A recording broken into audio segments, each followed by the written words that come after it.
What's up, everybody? Oh, what a great day to be alive. What?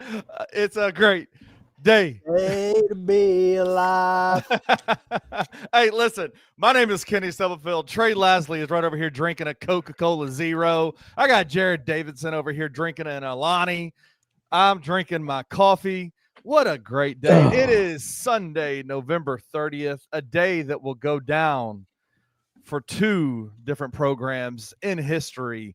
Ryan Silverfield has left the University of Memphis to become the head coach at the Arkansas Razorbacks in Fayettville. I got Jared Davidson over here, who's a big Arkansas guy. I've got Trey Lasley, who's a big Memphis Tiger guy. I wanted to bring you guys on and just talk and just kind of I do want to confirm something with Jared. Is it true that Arkansas loves Memphis' sloppy seconds? Is that true? Y'all have our sloppy seconds on as your head it coach feels like it. major programs. I mean, it feels like it. I mean, heck, at least one has a national championship under his belt somewhere and has actual success. But One never has even sniffed a conference championship, so that's weird. Yep. Trey, Jared, all right. I do feel bad. I'm sorry for your hire, but I'm thrilled for our loss. And I have a gift I'm going to give you to commemorate this. I no longer need it, but I do have a Ryan Silverfield signed ball to give you. So we'll get this to you as soon as we can. Oh gosh.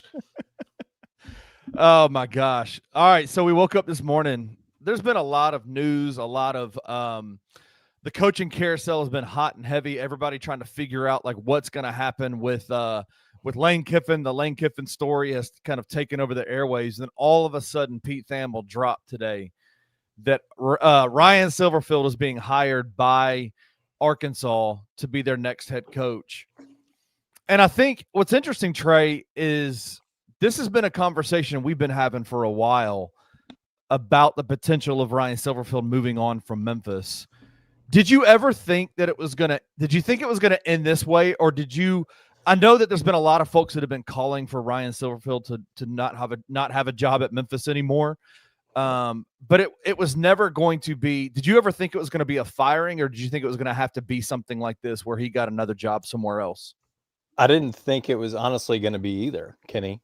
I left Simmons Bank Thursday in a real dark place. And I know we talk about how I'm in a dark place all the time, but I had zero hope leaving. And it had nothing to do with losing to Navy. I went in thinking we were going to lose that game. It had everything to do with feeling like we were stuck in a position and no change was going to happen either way. I didn't think somebody was going to hire him because on the service level, it looks great. And I've seen people text or whatever, tweet out, he's 29-6 over the last 3 years. But when you really look into it, and we talked about it last year, and I got in trouble for the tweet. I mean, the 10 games he won last year, those programs were they were under 300 in a combined winning percentage. So everybody's looking at it as surface level. Beating UNC Charlotte and Rice, and I mean, that doesn't do anything for me. So I honestly did not think it would get to a point. I had talked myself into this just being Sexton kind of pushing his name out there. Mm-hmm. I honestly did not think Arkansas would get to a point where they hired him. Now, I say all that to say, if I'm Jared, Arkansas, the way that I'm talking myself into this is undoubtedly so Ryan runs a clean program. Absolutely. He builds a culture. You can't disagree with that. He gets his guys to buy in. He retains players. He recruits well. The thing I'm going to talk myself into is he hasn't been surrounded by the best coordinators, and that's what he needs. Right. He's not a play calling coach. He doesn't call offensive plays. He may make a suggestion or say, hey, we need to change something here. How I'm talking myself into this is with SEC money, you get him a couple really high-level coordinators. That's it. And they may be really good. He's the CEO of the program. He's going to run a clean program. He's going to instill a culture. You just got to put some play callers around him, I think. So with our luck, he's going to take Arkansas to the playoff in 2 years. Oh gosh. That and I think Jared, like as an Arkansas guy, like if there is one thing that as two Memphis guys can tell you, you're gonna love the culture around the program that he built. I think he's a fantastic program builder. I've said this. I was on record a couple of weeks ago saying that I like Ryan as the head coach at Memphis because I like the program that he builds. I like the aura that's around it. I like the way that it works. It's exactly what Trey just said. It's those in-game Saturday moments of having to win the games that matter, or not even that, Trey. It's win games that you absolutely are favored to win and should and yeah. I mean, when you're a double-digit favorite and playing one of the worst collegiate football teams in the country, and your fan, we didn't even do a show that week because we were so not worried about it. Those are the times you need to start being worried. Oh man, Now I do need to ask you before you get going, Jared. Okay. Anthony comes in and says, Jared, you were so happy about the chance that this happened in like 6-7 weeks ago. That's a 100-year shake joke right there. With him being the college football playoff chair for some. By the way, that dude might be the lamest guy in the entire world. Tell us about it. We've been dealing with him for 7 years. Yeah, no. If you would have asked me like after Arkansas, like if Arkansas doesn't, let me rephrase that. If Mike Washington doesn't fumble on the 8-yard line back in week 2 or week 3, whatever it was, we don't even think about hiring Ryan Silverfield. I think that's where we go. Also, too, how it's just like you look at it before the UAB game, I was happy. I'll be like, if Ryan Silverfield's our guy before UAB week and he goes on and wins, he's leading his team to the college football playoff. I'm like, I was okay with it. Now I'm just like seeing him fall apart in games that he's losing that he shouldn't lose for a team who just lost 7 1-point games in a 2-10 year. I'm not happy about it. Like man, at this point, in my opinion, I would have been happy with keeping Bobby Petrino for 1 year as a transition year. With this point, after the whole goalish thing fell apart, I don't know where to go right now from this. And I do think like I've watched Memphis football kind of from an outsider perspective. He does run a clean ship. He does all that. But where we are as Arkansas right now, with coming off of Chad Morris and Sam Pittman, where we have one season of 8 or more wins in the last 8 years, this is not the hire that you wanted to make. Like, Kenny, I told you before we came on air, Arkansas, for success right now for Arkansas in this transition year, around, not joking, like maybe in the range of 6 to 8 wins a year right now. You know, this team's not going to be a team that competes for an SEC championship. You would love it. They've only competed once for an SEC championship or for the chance to go to the SEC championship in the past 20 years, and that was 2011 when we lost to LSU and Alabama, and we finished the season 11-2. But to at least be consistent in a stepping stone, like Chad Morris, there was hype around him because he could recruit really well. And now, granted, I know Silverfield can recruit pretty well. Sam Pittman's best year came with Chad Morris recruited players in 2021.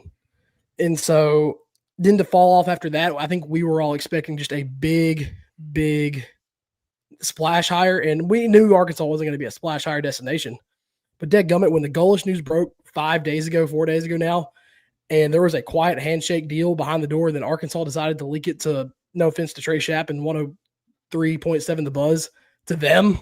And then they decided to go ahead and get it out there. Now Goalish is coaching in Devil Magic Auburn, where he's going to go and win games that he shouldn't win.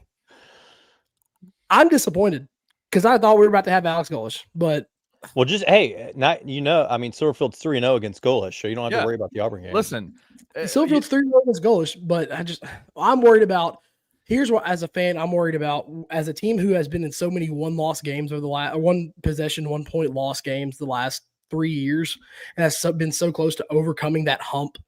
And now we have Ryan Silverfield, who is a guy who loses games he shouldn't lose, a la UAB. Dang it, man. That's where I'm not happy. All right, Kenny, Jared's getting me down, and I'm not even an Arkansas fan. I know. Like DJ said in the comments, today's a damn holiday for us. So we need to get on the happier side of this. Let's go to the happier side. Let's go to the Memphis side of things real quick. Jared, I'm so sorry, man. Drink your Alani. Respect for it. Just No, go yeah, to- no, y'all be and- happy. I'm happy for y'all that y'all are going to look And- at, consistently being for the college football playoff while I'm stuck over here with 6 and 7 and 5 win seasons. If we even make it to that. That's point. better than what y'all had this year. Y'all had 2 wins all year. Yeah, but the only goal this year was firing Sam Pittman this year, which we should have done last offseason when there weren't 30,000 head coaching jobs open at the Division I level. I mean, Arkansas they will go down as the best 2-win team in the history of the college. We will also go down as the probably the dumbest Power 5 and probably dumbest FBS level collegiate football program ever. Trey, I changed my tune about Ryan this past weekend because I think that there are Memphis has so much riding on this next season, right? They have a brand new stadium. Well, not really brand new, but they have a newly renovated stadium that you sent a picture of against Navy, all lit up, all the lights, everything. It looks gorgeous. It's going to be a beautiful new stadium, probably the best. I would say the coolest looking stadium outside of Power 4 conferences. I think it's going to be the nicest G5 stadium out there. They've got all this money that's flowing through the program. An athletic department that is intent on getting Memphis into a Power 4 conference. And I think my biggest fear was the one thing that I could sit here and say that I liked about Ryan Silverfield was the stability, but it's the stable mediocrity that scared me about Memphis. And do we want to stay stable and be 4, 5, 6, 7 in the American Conference and never even sniff a conference championship with a college football playoff opportunity there? And one of the things, Ryan has been at Memphis now since 2019 as the interim head coach. He coached the Cotton Bowl after Mike Norvell left, and since then has had continuity across the board with players, specifically Seth Hittigan for 4 years. As the quarterback for Memphis.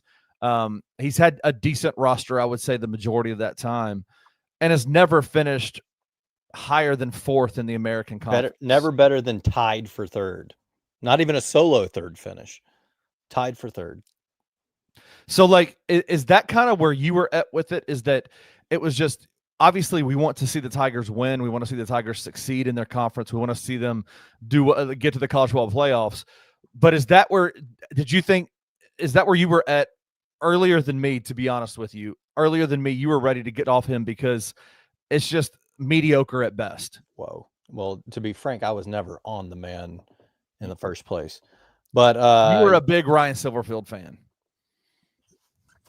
I wouldn't say big. No, that was TJ's role. Okay. But I would give him the benefit of the doubt the first 2 years, probably, given his situation and where things were at.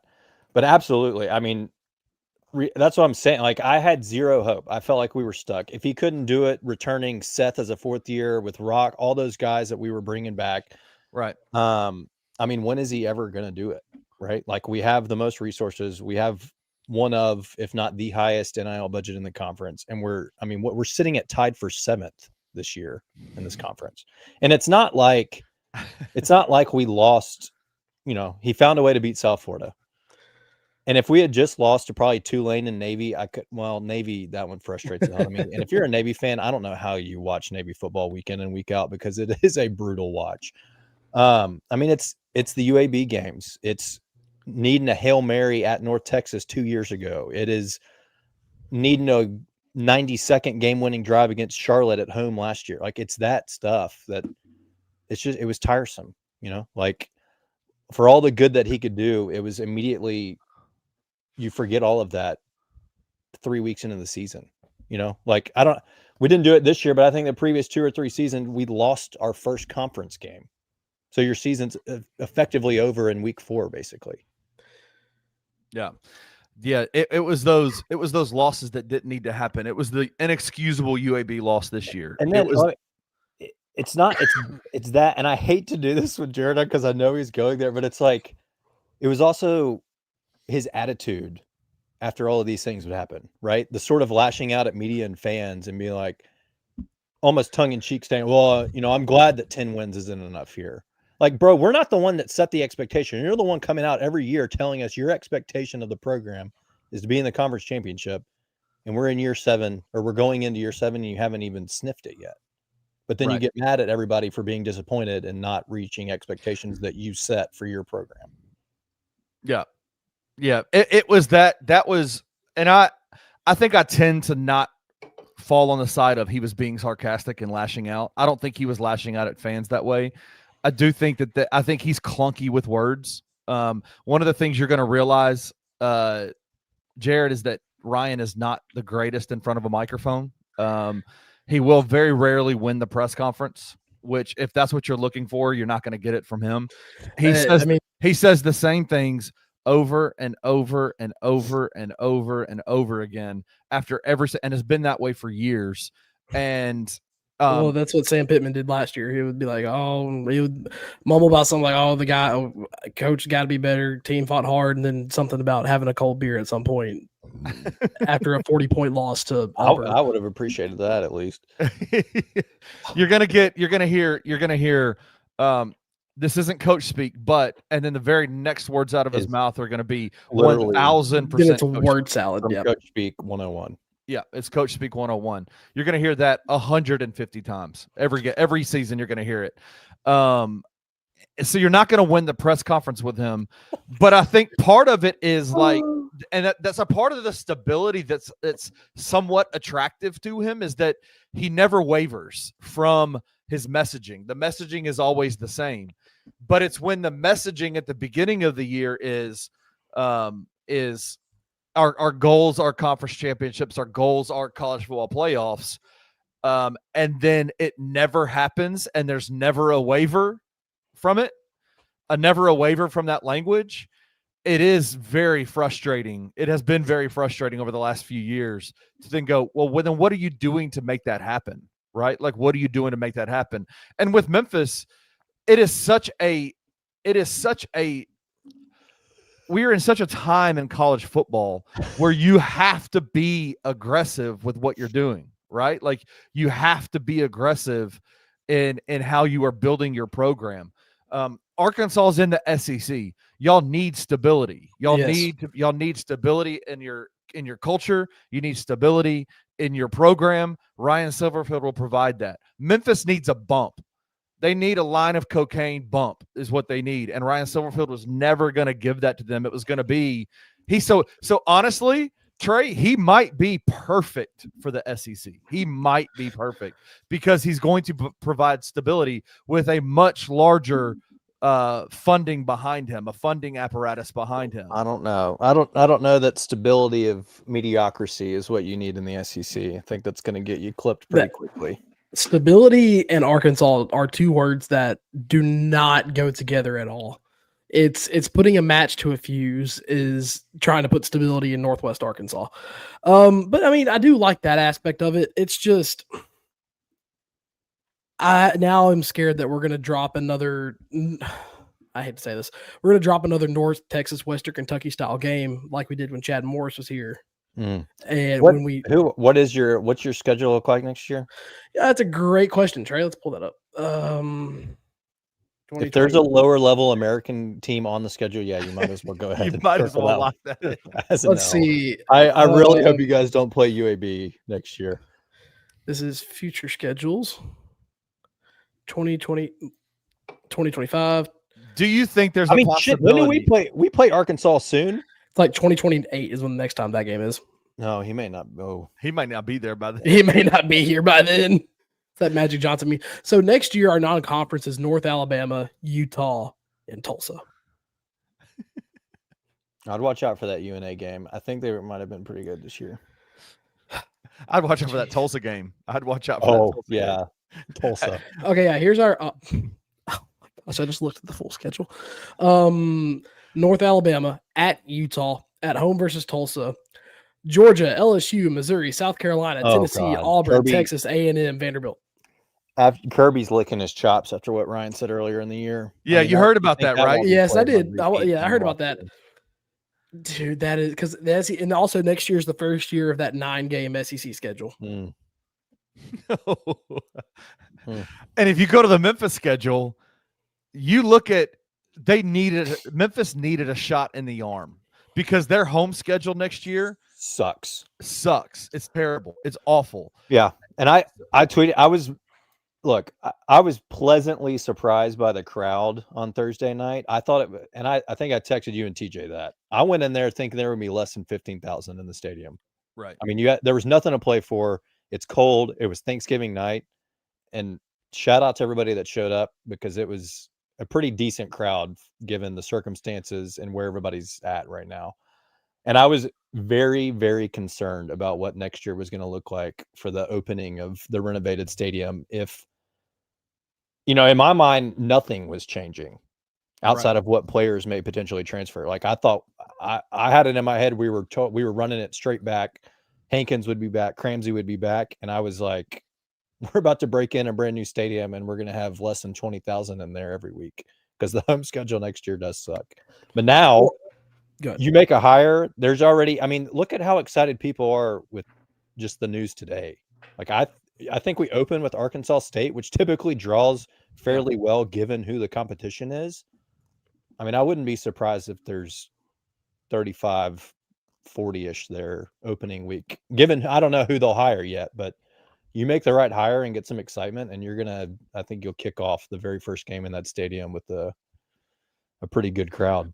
And real quick, does he take AJ Hill with him to Arkansas? Please.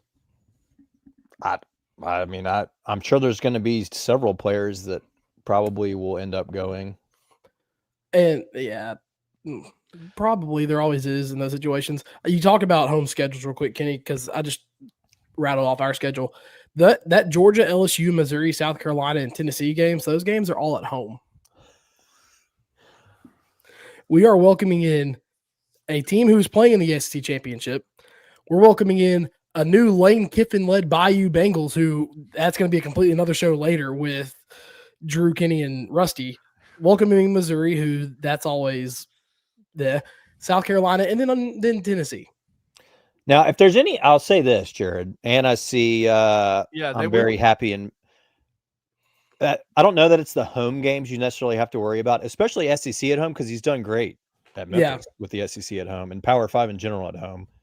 It's the road games. Yeah, those road. We almost went winless in conference on the road numerous years. Yeah, because that's at Auburn, at Texas, at A&M, and then at Vandy. Yeah. So all right, let's do this. We do have some Arkansas fans in here. And someone said this is grade A level cope. We're excited over here as Memphis fans. We're pumped. This is a good day for us. What, we're coping? I don't know. But I'm very happy. Says, can y'all at least give a Hog fan some positives? Trey, give me 2 positives on Ryan Silverfield as the head coach at Arkansas. He can recruit and retain players. Yes. And he'll build a culture and get the guys to buy in. Yep. He's a hell of a recruiter. Like, especially, so I was told pretty early on in the season that Arkansas was talking to Ryan pretty early on in the season. Once Sam Pittman was fired, that they were talking to him. And that one of the greatest ways, and I it's super interesting to see what this is gonna turn out to be in Arkansas, because the way in college football, college athletics now, if you want to fire a coach, you soft fire them by refusing NIL money to them. You just stop donating NIL funds to a team. The big name boosters don't go to the athletic department anymore and say, you got to fire this dude. They just stop giving them NIL money, right? That's the way it works now. I was told by some people pretty close to the Razor's Edge that Ryan was being offered a certain amount of money annually to coach Arkansas, and that they were guaranteeing him $25 to $30 million a year in NIL funding for players. It will be interesting to see how much of that he uses. Because I will say this: is this statute of limitations up on this? He's not our coach anymore. He left.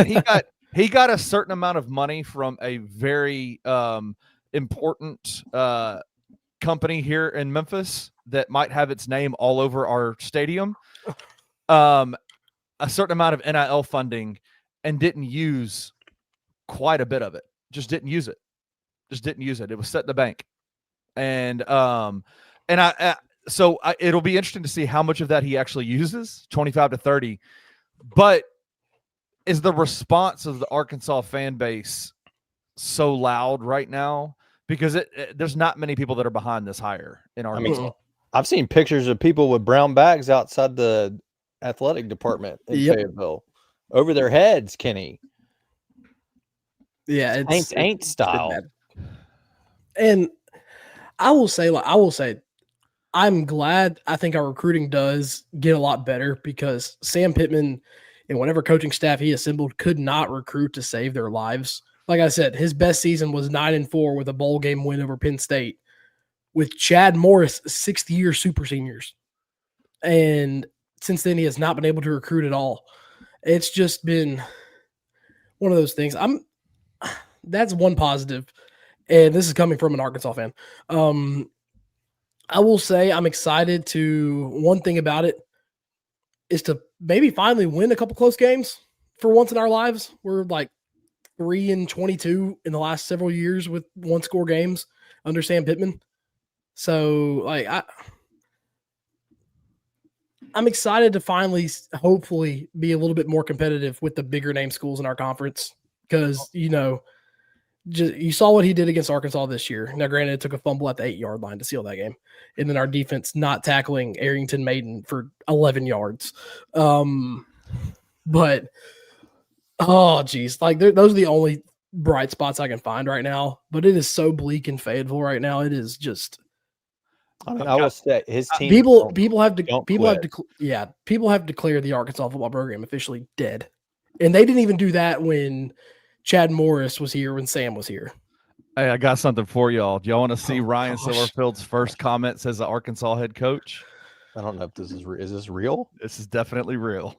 I'm scared that it's not. I haven't listened to it yet, but I'm excited. He's going to say all in probably two or three times. It's a 12-second clip. You ready for this? Nation, this is your new head football coach, Ryan Silverfield. Can't wait to get to Fayetteville and get started. We're going to bring a lot of success to the Hogs. It's so well deserved. Can't wait to see you. Go Hogs. I was about to say, is he going to say woo pig or go Hogs? I will say, just from that opening little video alone, I'm glad I didn't get a stupid yes, sir, or something along those lines, or go back to Chad Morris, left lane, hammer down. I'm glad I did not get those two dumb things. That wasn't as bad as I thought it was going to be. No, that wasn't as bad as the last two head coaches. How many takes do you think that was, though? Oh, that was at least 25 takes. I don't know. It kind of looked like Hunter Yurchek was on the other side of the gun pointed at him. Like that smile and the way he was holding the phone. Oh, no, you got to get used to that. And his hat like this on the sideline. Yes. It looks like he was about He to did cry. look very distressed. He does. He has twin girls at home that are very young, so he's probably very between tired. football, interviewing, and dadding. I'm sure he's running on nothing. Running on fumes. Oh, man. All right, let's go to the Memphis side of things. Arkansas has their head coach. Ed Scott, the athletic director at Memphis, put out a statement today basically confirming that Ryan was gone and that Reggie Howard, former NFL cornerback, former University of Memphis cornerback, is the interim head coach. Let's put this to rest. Would you play the bowl game that they're invited to this year, Trey? Play it? Yeah. Yeah. I've heard so many people say they shouldn't. Just get ready for next year. That's BS, right? That's dumb. I mean, you got to also give – there's going to be you're obviously probably not going to have your whole team, but you got to give other guys that are out there tape too, right? Like, play the game. Let them let them go wherever they go. Get all their bowl swag. Give some other guys an opportunity if guys opt out or enter the portal already. Like, yeah, you play the game. Yeah, I'm very happy. Said SI's reporting 6.4. Wow. That's what I heard too. Earlier on, it was 6.4 with $25 to $30 million in NIL money. So. I mean, that is that's a 3x. That's a 3x increase. Think of what a sell the Memphis job is, that you can come here, be incredibly mediocre, never reach a conference title game, and you get a 3 times X salary bump, and you get to go to the SEC. It's crazy. Imagine what you can do if you take us to the playoff. Imagine. Sheesh. Let's go too real quick, Kenny. So it looks like Arkansas is having to pay Memphis $1.5 million because Silverfield left before contract. I just saw that. Thank you. Yeah, you're welcome. Appreciate that. Appreciate y'all. Don't know. I mean, it's pocket change if Walmart truly is chipping in and slash to Walmart and FedEx. That's just that's nothing. But hey, if they want to pass some of that along to Bluff City Media, they're more than welcome to. We'll cover that. I don't think we're in the contract there, Kenneth, but that would be nice. We're in the contract for other reasons. But I will say, it seems this is what's an interesting time is since Ryan has been here. Laird Veach was the athletic director at the University of Memphis. He's now at Missouri. So he did a incredibly mediocre job and got an AD's job in Missouri. Ryan Silverfield did an incredibly mediocre job, got him a job in Arkansas. Ed Scott is now the athletic director at the University of Memphis. And I would say that his tenure at the University of Memphis so far has been awesome. He's great. I think everybody, it's been a breath of fresh air to have an athletic director who's front and center in front of the programs, and is actually promoting the school in a way that it seems we like what he's doing. This is his first big hire, Jared, as the athletic director at the University of Memphis. And he put out a statement today thanking Ryan Silverfield for his time at Memphis and said that there's 2 words that he used that I think are going to be incredibly exciting for all of Memphis fans and anybody who pays attention to the Tigers, is they're going to do a national search for a head coach. They went away from their proven success with finding Justin Fuente, finding Mike Norvell using as a national search, using a national firm to find those guys. They went away, and I think why they did that with Ryan Silverfield is because they loved what Mike Norvell was doing.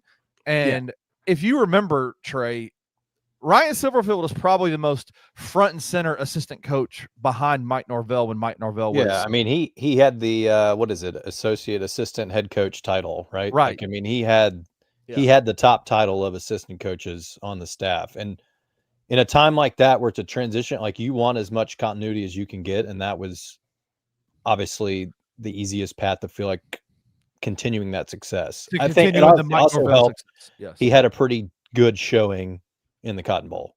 Like, all things aside, the team played great in that game. Yeah. I mean, you put up more points. I don't remember what it was, but it was like more points on Penn State than Michigan State, and I don't know, not Ohio State, somebody else, Wisconsin that year combined or something. Yeah. You know, it was like the most points they'd probably given up all year. So, yeah, I'm excited about where the search is going. I don't know. I mean, I don't have I've heard some names out there. I've heard we've reached out to Dan Mullen already. Really? Have you heard that? I have heard that. I'm all in on the Jerry Mack train. All right, okay. Dude, if you can, that's been a big name. That's been a name I've seen pop up a lot on Memphis. One local Memphian. Talk me into Jerry Mack because I've heard his name. Jerry Mack. Talk me into. One, he's a local Memphian. Okay. Which that's Memphians love Memphians, right? I mean, you're going to get support because he's a local guy. Almost blindly, though. Almost blindly. But once people hear about him, okay, they'll be in it. Okay. He was on staff, I think, in the Porter eras as an assistant at Memphis already. So he's been around the program previously. Kenny, first-year head coach at Kennesaw State, who joined, and Jared, you may have to keep me on it. I mean, they're like 2 years in the FBS or 3 years or something. Recently joined. First year. Yeah. And he's taking them to the Conference USA championship game. Hey, let's go. Something Ryan couldn't do in 6. Yeah. If you're taking Kennesaw State in his first year to their conference championship game is incredible work. Yeah. And he came over. So he was in the college ranks for a while, then a couple stints in the NFL. Kennesaw State's head coach got poached right as they made that transition up. They went 2-10 last year with a loss to one of their old FCS foes, UT Martin. And turned them around to what 9-2 right now, 10-2, I believe, and they're playing in the conference championship. 9-3, and they'll be playing next weekend for the CUSA title. Yeah, he turned that program around so fast, and he turned that program around really fast, which is a program that for Kennesaw State at the FCS level always had resources to be really good as well. It just took them a minute. Actually, not even a minute. It just took them a 1-year adaptation period to the FBS level. And now, granted, it's Conference USA. I do like that for Memphis, if that's the route. I am also of the fact that I don't like Dan Mullen. I didn't like him when Arkansas considered him. For Memphis, I think you go outside the program and you don't do a coaching a guy trying to get back into coaching, like a retread. Yeah, you don't do a retread like a Dan Mullen, in my opinion. Unless it was Michael Norvell, then I'd be all in. Would you? All right, that's the question. Okay, would you welcome him back? That's not happening though. So we don't have to talk about it. It's not happening. They just lost to Florida. I know but they just lost really bad to Florida. They also have to pay the dude $55 million or whatever it is. Yeah, I just don't think it's happening. And Memphis, how much would Memphis have to pay of that if you were to come here right after that? They wouldn't pay any of it. I mean, they'd have to, but they wouldn't. So those are the two early names I've heard. I've seen people throw around like Arthur Smith's name. I think that's no chance. I mean, I get the Smith family connection to the program. I get how much FedEx is involved, how much they donate. I think you'd have to be crazy to leave an NFL gig to go to the college football game as a coach. Your quality of life drastically decreases. And that doesn't even take into account the fact that he turned down his alma mater last year. He told North Carolina no before they went after Bill. So like maybe if it was like a family thing and Fred had it in his will wishes that Arthur would be the head coach someday, then I just don't see that one happening. And then to me, I like the Jerry Mack path because he's been a head coach. He's turned a program around very quickly. I mean, I get that the Fuente, the Norvell worked out at a time, but I also think Memphis football is at a different point, right? Where you don't have to go get an up and coming coordinator and take a chance on somebody taking their first head coaching gig. You can go find somebody that's proven themselves at a Conference USA, a Sunbelt school, and convince them to come to Memphis with the resources and money that we can provide. Now, what if you go to I know Oregon's offensive coordinator has been really sought after in a lot of these coaching searches. So like, what if you go get him? I mean, I'm not going to be mad about that's Will, because it's also Dan Lanning's. I'm not going to be mad about it, but I would. Yeah. Again, I think getting somebody who's been a head coach is the preferred route in my especially with where Memphis is. You don't need a guy who's learning how to coach in a CEO role, it feels like a bigger risk. And yes, it could pay off, but I think it could also go horribly and set you back. Yeah. It is funny. Like, I know Jonah Dillon from the Commercial Appeal put out a kind of a expose or a piece on Jerry Mack the other day.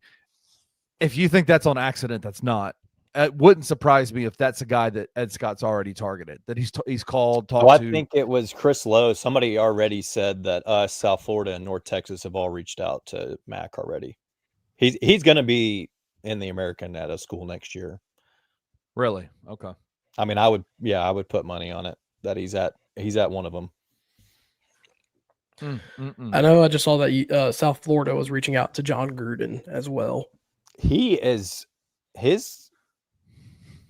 Whatever. If you're Ed Scott, do you call John Gruden? No.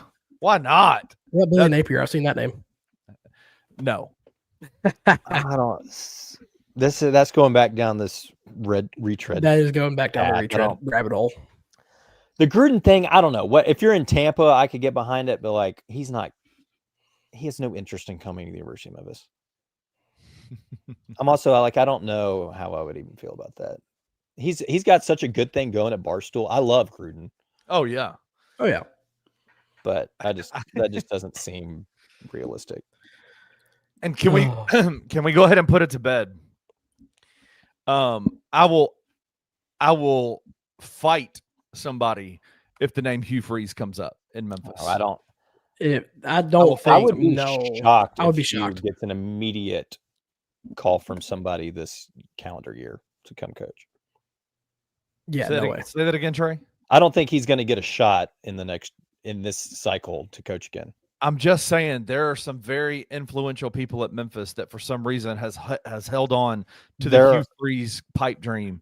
I don't want him in Memphis, and I will actively fight against him being in Memphis. I don't think Ed not would a do pipe that. dream, There's it's a also nightmare. very notable people in the city of Memphis that would be all out, totally out if he was the coach.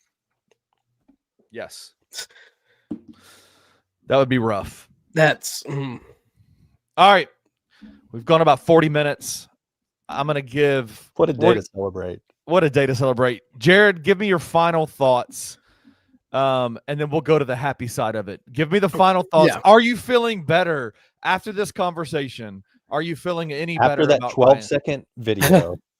No, I mean, I don't feel better about it, but I do want to say that the anger is not directed towards Ryan. I mean, it probably is directed towards him, but it's not stemming as like anger that is directly attributed to Silverfield and whatnot. All the anger is to our athletic director. Like, we've wanted him gone for a hot minute.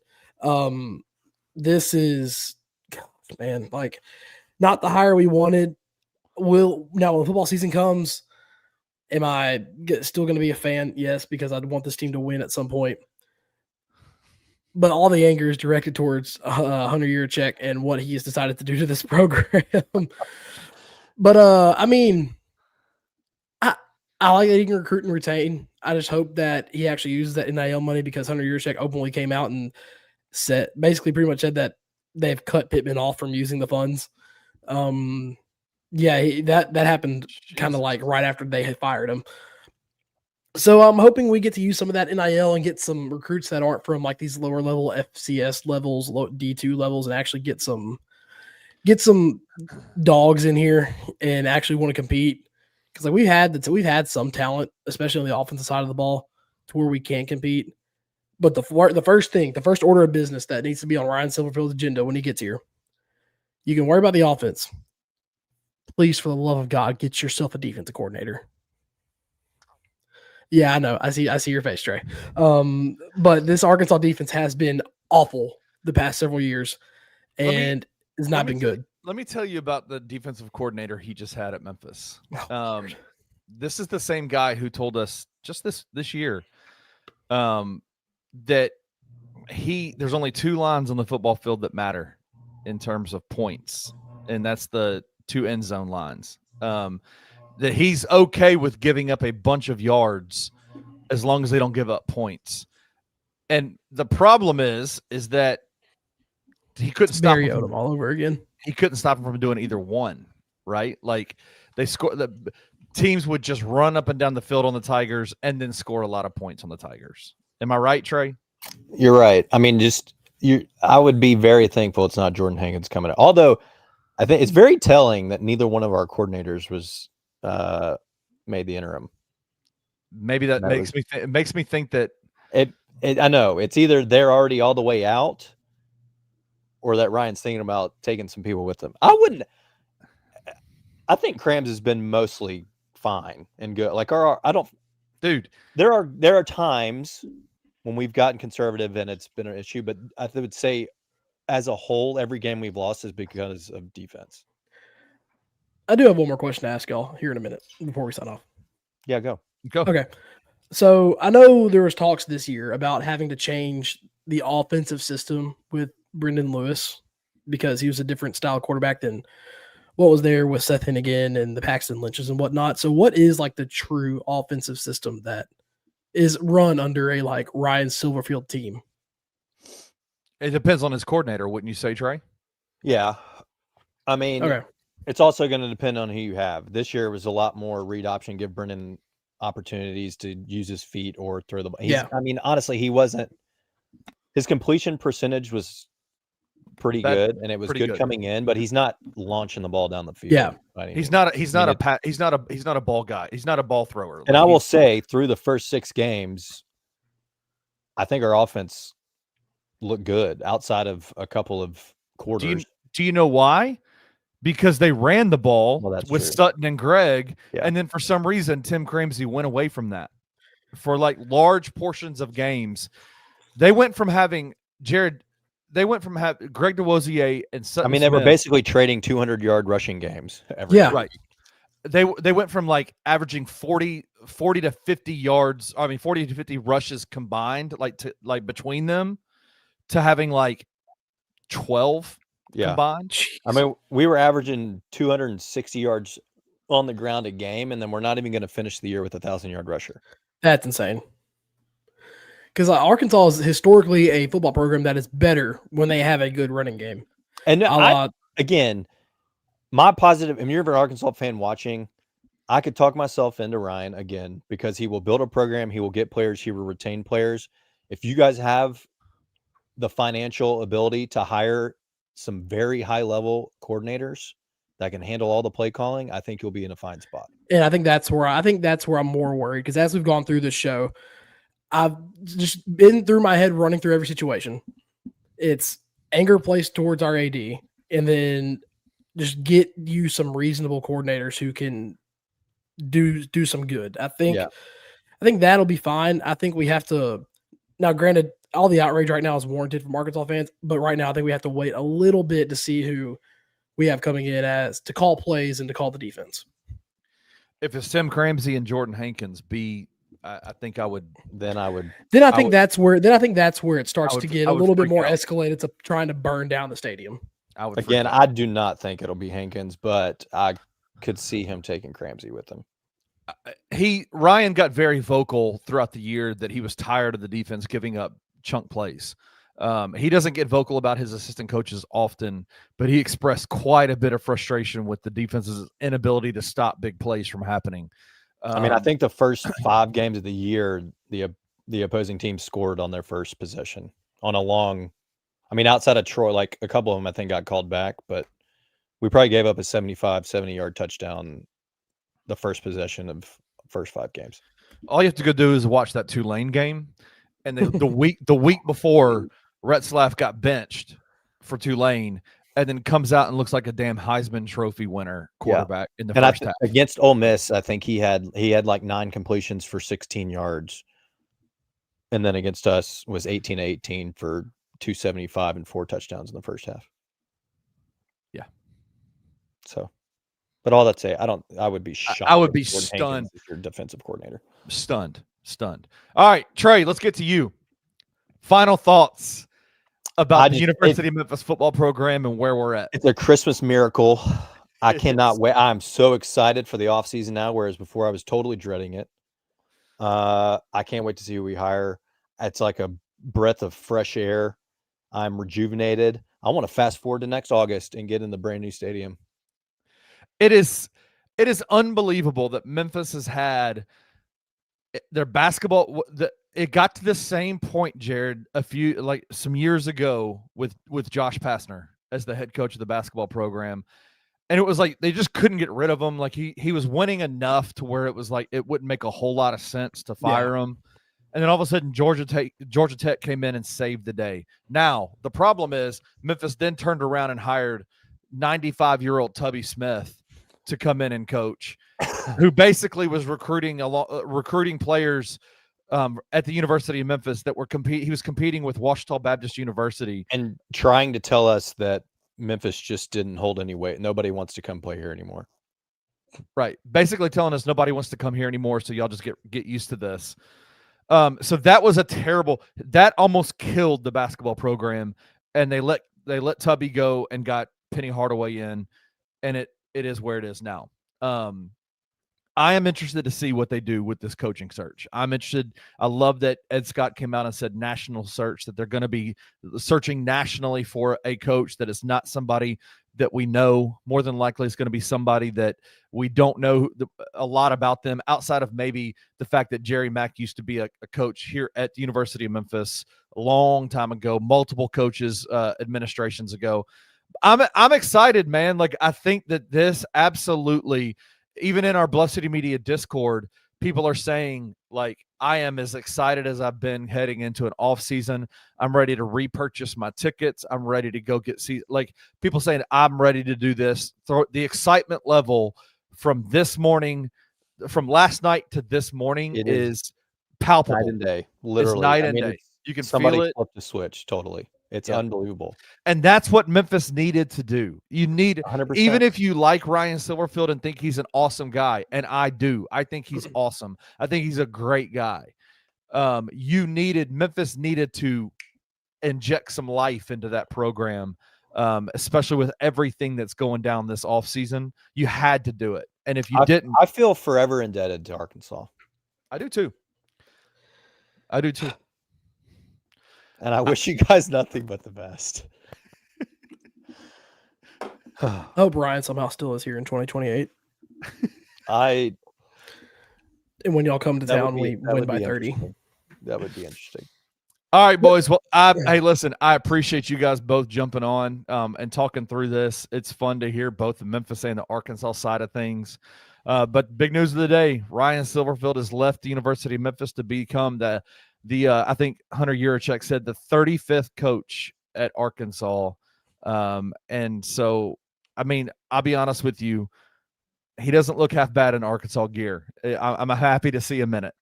It's good to see him in it. I'm ready to see him call the Hogs. I'm ready to hear all in for you guys. I'm ready to hear this isn't coach speak, but I'm ready for all of it for you. I'm going to call my father-in-law in Fayettville and just laugh. I'm going to laugh a lot when all that's going on. But shout out to Arkansas and welcome to a new day in Memphis Tiger football, University of Memphis fans. It's a great day. We believe in you, Ed. We believe in you, Ed. Go get it. Go get your guy, Ed. All right. We'll see y'all later. We'll see y'all tomorrow. We start our 7:30 a.m. daily grind show. We've got 11 o'clock with the $2 Sports Show. In about 30 minutes, we're going to have a special edition $2 Sports Show with Rusty Witten and Drew Gann. And we're going to talk all things Lane Kiffin, Ole Miss, and LSU. Oh boy, that one's the cluster. The cluster. I'm not in that one. That's going to be that is. Has it been announced? Is it official yet? Is he an LSU guy yet? it's pretty much official, just barring official announcement. No, but Ole Miss made players turn in their phones before this meeting that started at 1:00. Jesus Christ. So this is getting ugly. And dear Lord, I hope the players do not get punished for what Lane is doing to that program. He is lighting it on fire on the way out. But we're going to talk all about that. It is going to be a raucous $2 Sports Show, special edition $2 Sports Show in about 30 minutes on the Bluff City Media YouTube channel. Y'all check it out. We'll be right back in a little bit. But shout out to you guys for joining us, and we'll see y'all next time.